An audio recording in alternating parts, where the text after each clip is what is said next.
In the City of London today, ancient churches nestle alongside cutting-edge skyscrapers.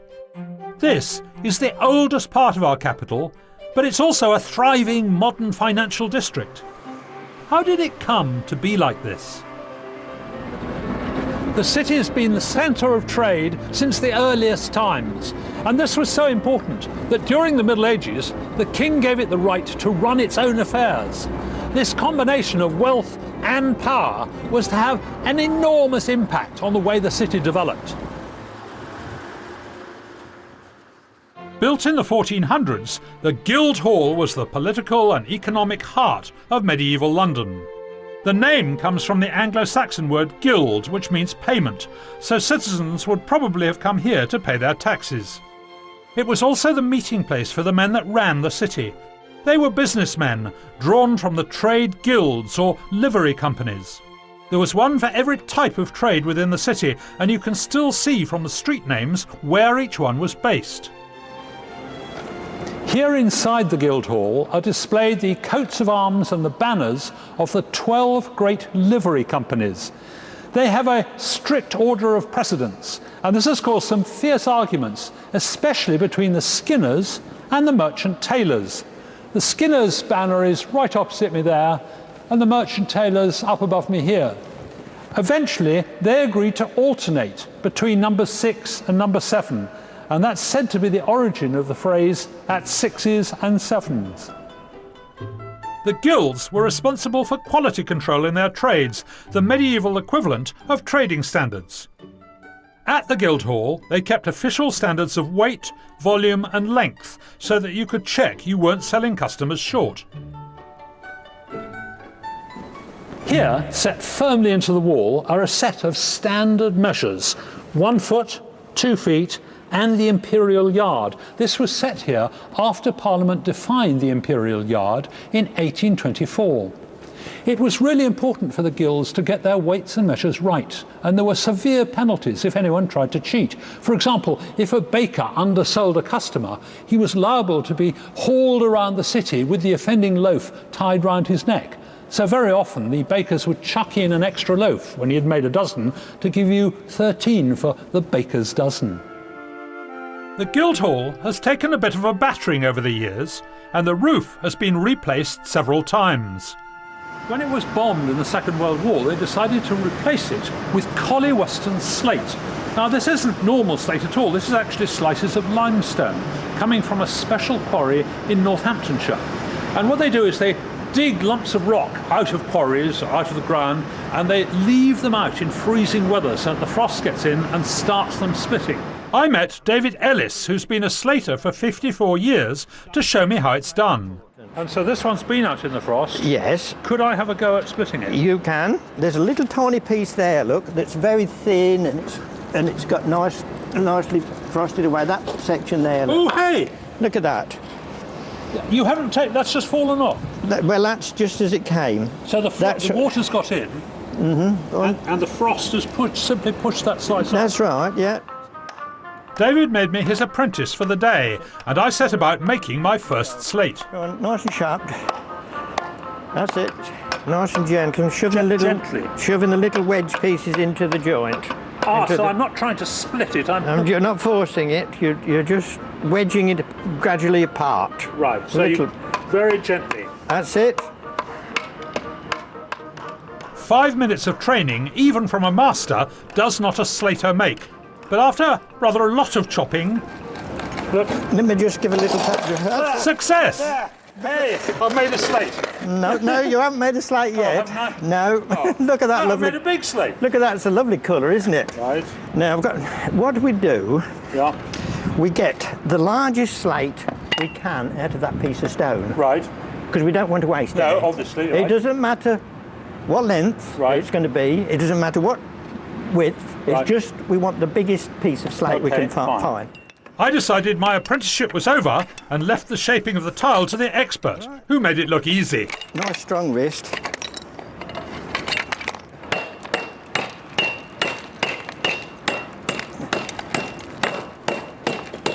So where are we doing now? So the slates above are going to go there, and only this bit, only about a third of that slate's going to be visible. That's it. So if you look at the roof, in fact, there's 3 times as much slate on that roof as we can see. Yes. There's been a civic hall here for at least 700 years, but in fact, this has been an important site for much longer than that.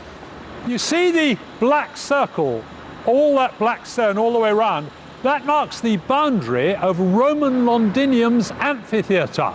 The remains are right underneath my feet, and I'm going down to have a look.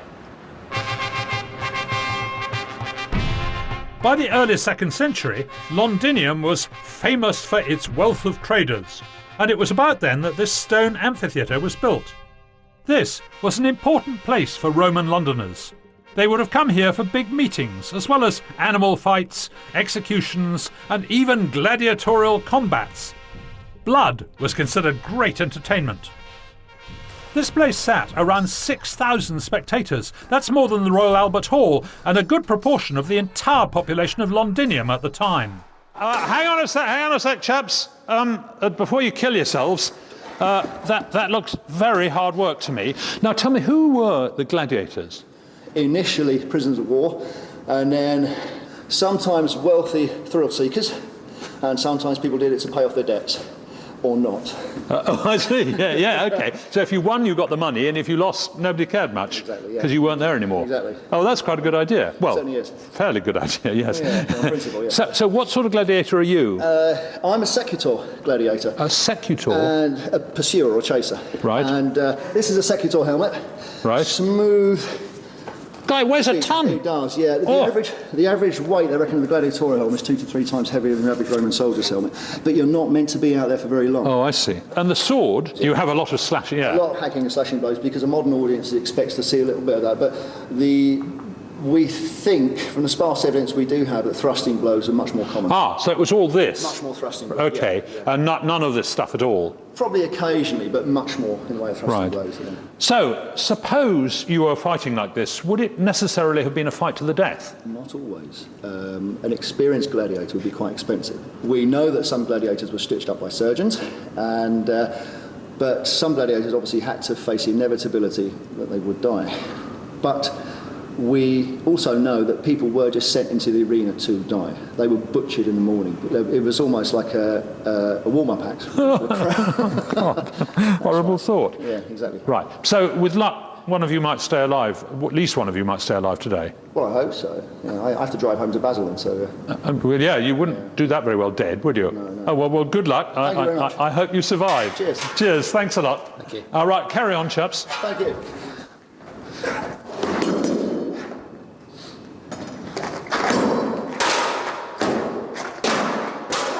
With all that blood being spilt in the arena, and of course the London rain, there was a lot of liquid to get rid of. And the Romans built an extensive array of drains to take it away. And the extraordinary thing is they're still here. Look here. Do you see this wooden pipe, a square section wooden pipe with part of the lid still on, to take all that horrible liquid away from the arena, preserved after 1,800 years? It's really amazing. It's very, very rare to find these things lasting that long. And of course, there was an additional problem. It would have carried with it, the liquid, a lot of sand, a lot of rubbish, a lot of the stuff that the spectators would have chucked into the arena. And all that might have clogged up the drains. So they built this. Look, it's a silt trap. All the liquid would have come down the pipe on that side, the solids will have fallen to the bottom, and the clean liquid would have carried on down the drain this way. And then, maybe once a month, they would have sent a slave down with a shovel and a bucket to clear out the silt, and Bob's your uncle. Or, I don't know what Latin for uncle is. The Romans built the wall around London that defined the shape of the city. The actual street plan within the walls hasn't changed much since medieval times, and is often blamed for traffic problems today. But actually, things were no better back in the 16th century. All the vehicles carrying goods on these narrow streets made congestion a big problem, and it wasn't helped by the disorder and rude behaviour of the cart drivers. It was vital for the economy of the city that goods could be transported to and from the docks and the markets, so in 1517 they decided to form a carmen's guild to regulate the trade. In order to have your cart on the street, you would have to bring it to the Guildhall to be marked. That was the first form of vehicle licensing. The cart marking ceremony is carried out to this very day. I'm sitting in the queue. It's for vehicles that can carry goods or passengers, and I brought my recumbent along to be licensed. Every carman has a numbered wooden plaque branded with the city arms. Each year, a new letter representing the current year is added to the plaque. The brand would allow the carman to ply for hire in one of the City of London's car rooms, which were the origins of our modern taxi ranks. None of the vehicles here today will be plying for trade, as the last car rooms in the city were abolished in 1965. But the cart marking tradition lives on in the form of this colourful ceremony. Ouch. Excellent. Thank you very much indeed. Cheers. And there he is, complete with his little cart marking board hitched on the carrier at the back, and off he goes to make another delivery.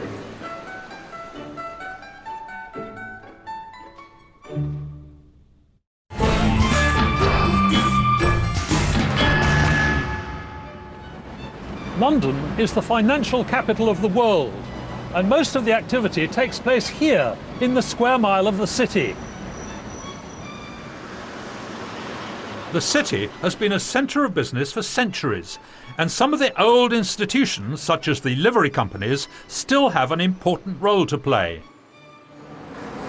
The Goldsmiths Company is responsible for checking whether or not British coins are up to standard.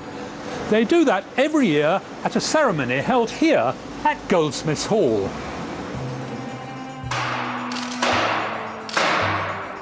The Queen's Remembrancer. It's called the Trial of the Picts and is overseen by a judge called the Queen's Remembrancer. This is the oldest judicial post in the country. The trial started in 1248, when the currency was hugely debased, and the king wanted to restore public confidence in the coinage that was issued by the mint and the government. Ever since, a sample of coins has been taken from each day's working at the Royal Mint. These are sent to Goldsmiths Hall in wooden boxes, otherwise known as the picks. There are 50 coins in each envelope. The jurors count the coins and pick one at random for further tests.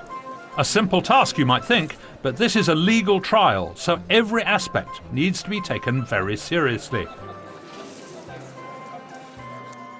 The coin samples are measured and weighed and then taken away to be assayed or analysed chemically to see exactly what they're made of.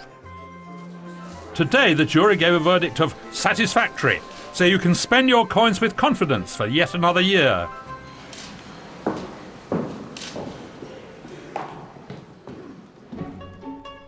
The goldsmiths were the first bankers. Depositing and lending coins developed naturally out of their business activities.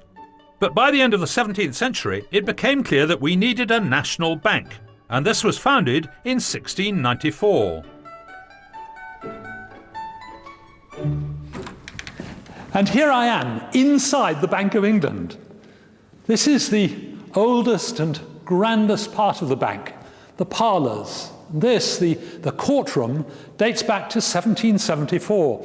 It's where the governing body of the bank used to meet and make important decisions. Indeed, they still do to this very day. And what I really love about this room is that among all the gildings and mouldings and chandeliers, there, up above the arch, is a wind dial. You see the arrow points roughly to south. That means the wind is blowing from the south. The critical thing was whether sailing ships could sail up the Thames. Well, with a southerly wind, they'd be all right. They'd be on a broad reach most of the way.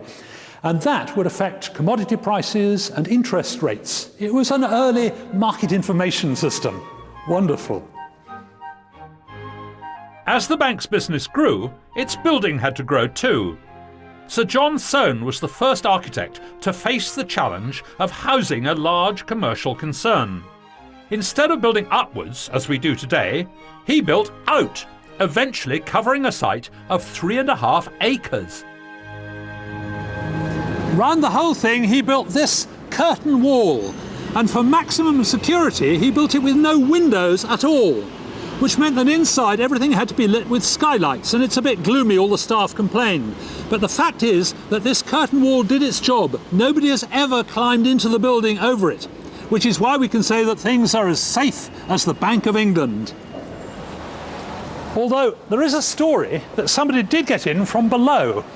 It was about 1836, and the directors had an anonymous letter from a man who offered to meet them in the bullion vaults whenever they liked.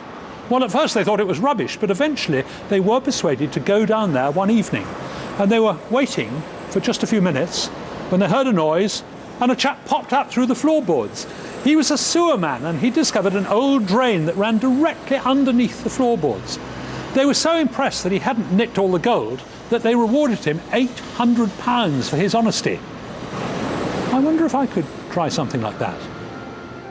After the First World War, they decided the Soane Bank, mainly a single-storey building, just wasn't big enough to cope with the increasing numbers of staff.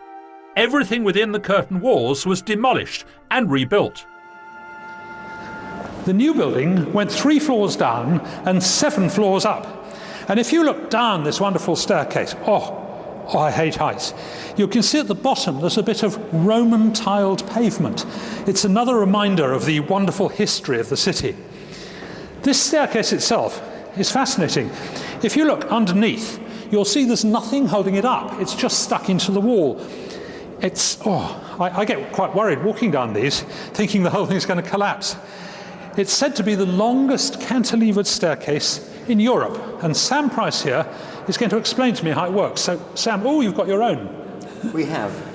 This is a model of a staircase at Hampton Court. Right. And if I stick a tread in here, like that, you can see it's quite floppy. Oh, it's very wobbly. Very wobbly. So, is this a true cantilever? So, this is how a true cantilever would work, but it can't. Right, because the wall is not strong enough in that direction to carry the cantilever. Right, so I wouldn't want to walk on that. So you definitely wouldn't want to walk on that. Okay, so how does this stay up then? Well, now this stays up by each tread sitting on the one below. So this tread sits on this tread. Right. The weight of this tread is on the back of that tread. Right, so my weight here goes through this, down onto that one. Onto the back of that one. Yes. Which this tread is supported under its front edge by this tread. So if the wall can stop this tread from twisting, the load will just come down the staircase. That's how it works. Do other people get nervous on these staircases? I think people only get nervous when you tell them that they're normally only built 4 inches into the wall. The Georgian and Victorian ones go in 4 inches. Wow. That's all. That's terrifying. And then people panic, and building inspectors say this isn't all right. So you have to explain that they've been there for 300 years and they are all right. So you think it's safe for me to go on? I think you'll be all right. Thank you very much indeed. The Bank of England was part of a widening financial system in the city. The Corporation of Lloyds started out as a coffee house in 1688. Frequented mostly by ship owners, Lloyds began to expand into the financial world, arranging marine insurance for its patrons.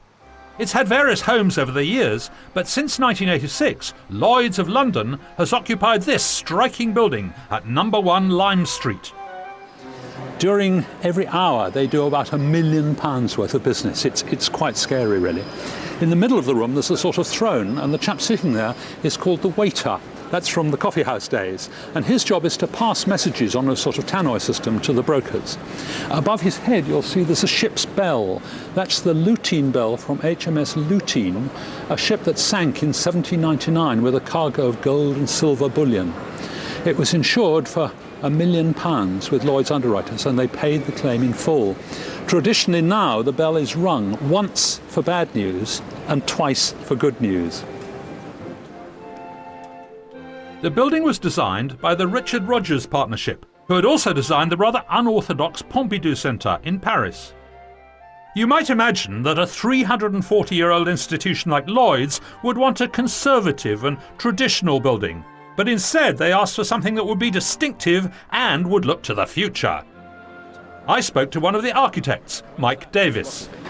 How important is it to companies to build iconic buildings? I think it's important. Remember, Lloyd's isn't one company, it's an umbrella for 60 or 70 trading companies, but nevertheless their world prestige and status is such they need an iconic building, and they actually said to us, part of their original brief was that we want a building which will put us in the forefront of world insurance in the 21st century. Specific brief to us. Right. So there you are. We want a building that's important, that's internationally recognised instantly and puts London right where it should be at the centre of the trading world. What makes it so special? Well, a lot of people would describe it as inside out. And the core of the traditional office building is in the middle, with the glazing around the edge here. All the technology is on the outside. Why? Because Lloyd said, we're traders. We don't want to stop trading. There's trading £1 million an hour in here. The last thing we want is men in white coats fixing services in the middle of our building. We want all that sort of stuff elsewhere so they can keep trading. So there's an oasis of calm. You can strip out a complete tower, replace it totally, change all its services, all its wiring, everything, without closing the room for 1 minute. You can't do that with a traditional building. But noise must be a problem. You've got this noisy escalator. Lloyd said you must match the same atmosphere and feel of the old trading market in the new trading market. That was part of our design brief. So we had to design this room and its acoustic finishes and its noise level so that it reaches 68 dB, which is exactly the level at which you can have a conversation that's private in a big public place, because after all, you're trading ships competitively one against another. You don't want the next guy to overhear you. I see, so you need a bit of noise, but you need enough noise to trade discreetly. As the number of people working in the square mile increases, we need to think of new, inventive ways of building on the limited space that's available. So we're going to see more and more developments like the Broadgate Tower, which is built over the railway lines at Liverpool Street Station. from up here on the 34th floor of the Broadgate Tower, you get a fabulous view of the city.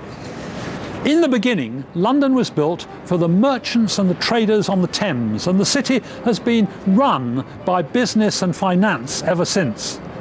From the earliest guild halls to the modern, wonderful skyscrapers, the skyline of the city has been dominated by the desire of big businesses to build bigger and better buildings than their rivals, and that desire is going to continue for many years to come.